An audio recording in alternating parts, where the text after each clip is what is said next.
Hey everybody! Today we're going to learn how to hang a hammock without tying any knots. Stay with me and I'll show you how to do it. As you can see, I'm having some trouble with my microphone. This video is going to be about how to hang a ridgeline without having to worry about tying any kind of bowline knot on one end or trucker's hitch on the other. So here we go.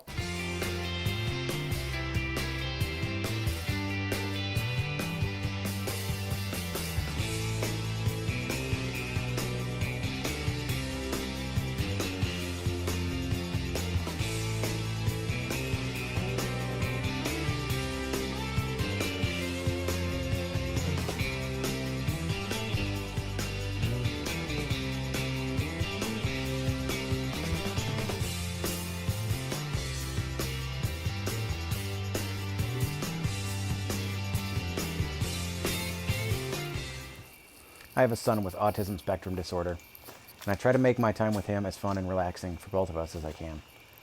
It's come to my attention that hanging in a hammock is very relaxing and fun for him. Just like anybody, he has his superpowers and his kryptonite, and something that's very potentially disturbing for him is to tie all the special knots to hang a ridgeline and have it fail. So I've come up with a way so he can hang his ridgeline by himself without having to remember any special knots. I've tied the knots ahead of time for him so that he can enjoy his time in the woods. I hope this video helps you or someone you love enjoy some hammock time, even if the dexterity to tie knots is missing. What you need is about 50 feet of am steel or Dyneema. Double it over so it's 25 feet and tie knots about every 4 or 5 inches. This gives you jungle knots, and then put a carabiner at both ends. Next, take your carabiner end and double wrap it around a tree at about eye level. Eye level is my preference anyway. It might be different for you. Clip it on so it forms a cinch knot. When you get your first one done, it should look something like this. Take the other end and walk it over to your other tree. Wrap it around the same way you did the first one, a little bit different. I'll get to that in a second. My trees are a little uneven on a hillside, so it looks like I'm hanging this one way above eye level, and I am, but that's so my line forms a pretty level plane between the two trees. This time you're going to cinch the carabiner into one of the gaps between the two knots so that the am steel or the Dyneema remains tight.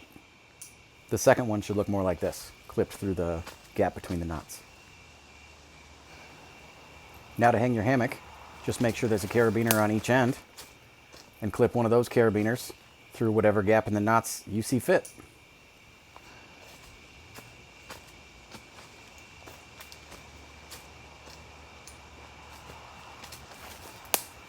So this gives you some freedom in the angle of your hammock. This one's at about a 30-degree angle. If you're somebody who likes to sit instead of lay down, you can put your ends closer together. And if you're somebody who likes a really flat lay, you can spread your ends farther apart. On top of not having to tie any knots, this is really a benefit. It's been a great way to help get my son in the woods with me and let him be independent and hang in his own hammock. Hope this helps. If you like it, please give me a like and a subscribe, and check out the rest of my channel for more outdoor content.